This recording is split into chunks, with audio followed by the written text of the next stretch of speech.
আসসালামু আলাইকুম, welcome to my channel yummy food creation. আমি আজকে আপনাদের সাথে দারুণ মজার গরুর পায়া বা নেহারি রেসিপি শেয়ার করব। এই গরুর পায়া বা নেহারি তৈরি করা কিন্তু খুবই সহজ, আর এটা খেতেও আলহামদুলিল্লাহ অনেক বেশি মজার। চলুন দেখে নেওয়া যাক কীভাবে খুব সহজেই এই দারুণ মজার নেহারি তৈরি করতে হয়। আমি এখানে 1.5 কেজি পরিমাণে গরুর পায়া নিয়েছি। আপনারা এখানে যত বেশি পরিমাণে পায়া রান্না করবেন, পায়ার স্বাদ কিন্তু তত বেশি ভালো আসবে। এখন এর মধ্যে হাফ কাপের চাইতে কিছুটা বেশি দিয়ে দিচ্ছি পেঁয়াজ কুচি, আর পেঁয়াজ আমি এরকম গোল গোল করে কেটে নিয়েছি। 3টা এলাচ 5-6 টুকরা দিয়ে দিচ্ছি দারচিনি, আর 4-5টা দিয়ে দিচ্ছি তেজপাতা। আমি এখানে কিছু বাটা মশলা ব্যবহার করছি। আমি এখানে আস্ত রসুন বেটে নিয়েছি 1 টেবিল চামচ, আর এই রসুন কিন্তু একদম ফ্রেশ বেটে দিতে হবে। আর এখানে আদা রসুন বাটা রয়েছে 1 টেবিল চামচ, আর 1 টেবিল চামচ দিয়ে দিচ্ছি কাঁচা জিরা বাটা। বাটা মশলাগুলো দিয়ে দেওয়া হয়ে গেলে এখন এর মধ্যে দিয়ে দিচ্ছি শুকনো মশলা। আমি এখানে 1 চা চামচ দিয়ে দিচ্ছি মরিচের গুঁড়া, 1 চা চামচ জিরার গুঁড়া এবং 1 চা চামচ দিয়ে দিচ্ছি ধনিয়ার গুঁড়া। এর মধ্যে কিন্তু হলুদের গুঁড়া ব্যবহার করা যাবে না। এখন এর মধ্যে 1 টেবিল চামচ দিয়ে দিচ্ছি লবণ, আর 4 টেবিল চামচ দিয়ে দিচ্ছি রান্না করা সয়াবিন তেল।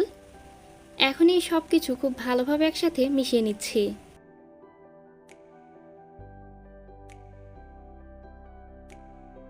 মিশিয়ে নেওয়া হয়ে গেছে। এখন এর মধ্যে দিয়ে দিচ্ছি 3 লিটার পানি। এই পানিতেই কিন্তু এই পায়াগুলো সিদ্ধ হবে এবং নিহারির গ্রেভিটা তৈরি হবে।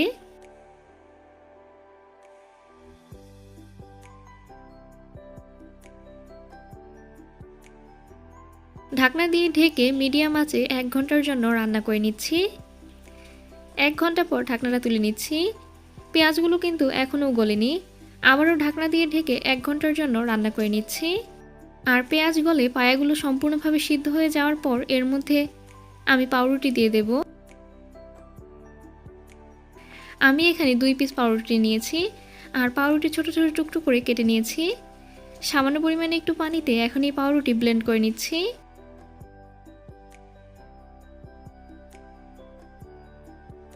পায়া একদম ভালোভাবে সিদ্ধ হয়ে যাওয়ার পরে কিন্তু আমি এর মধ্যে পাউরুটি দিয়ে দিচ্ছি। আর আপনারা চাইলে এখানে কর্নফ্লাওয়ার বা ময়দা টেলে নিয়েও ব্যবহার করতে পারেন। পাউরুটি দেওয়ার পর আরও প্রায় 20 মিনিটের জন্য জাল করে নিয়েছি। এখন এর মধ্যে 1 চা চামচ জিরার গুঁড়া এবং হাফ টেবিল চামচ গরম মশলার গুঁড়া দিয়ে দিচ্ছি। চেষ্টা করবেন সবশেষে আবারও এই 2টা উপকরণ ব্যবহার করতে, এতে করে নিহারির ঘ্রাণটা খুব ভালো আসে। আপনারা চাইলে এভাবেই নিহারি সার্ভ করতে পারেন। আমি এখন এই নিহারিতে একটু বাগার দিয়ে নেব। প্রথমে একটা পাত্রে সামান্য পরিমাণে তেল খুব ভালোভাবে গরম করে নিয়েছি। এর মধ্যে দিয়ে দিচ্ছি হাফ কাপ পেঁয়াজ কুচি। পেঁয়াজটা যখন এরকম বেরেস্তা হয়ে আসবে তখন এর মধ্যে সামান্য পরিমাণে একটু নিহারি দিয়ে দিচ্ছি। এখন এই তেলটা নিহারির পাত্রে নিয়ে নিচ্ছি। নিহারির পাত্রে দেওয়ার পর এর মধ্যে আবার সামান্য পরিমাণে একটু গরম মশলার গুঁড়া দিয়ে দিচ্ছি। ঢাকনা দিয়ে ঢেকে অপেক্ষা করছি 5 মিনিট।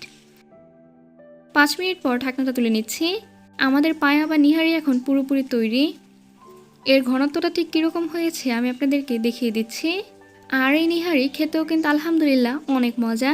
আপনারা পরোটা বা নানের সাথে এই নিহারি সার্ভ করতে পারেন। আশা করি আমার আজকের এই সহজ নিহারি রেসিপি আপনাদের কাছে ভালো লেগেছে। ভালো লেগে থাকলে প্লিজ আমার চ্যানেলটা সাবস্ক্রাইব করবেন। আর যারা সাবস্ক্রাইব করেছেন তাদেরকে অসংখ্য ধন্যবাদ। সবাই অনেক বেশি ভালো থাকবেন, সবাই সবার জন্য দোয়া করবেন। আল্লাহ হাফিজ।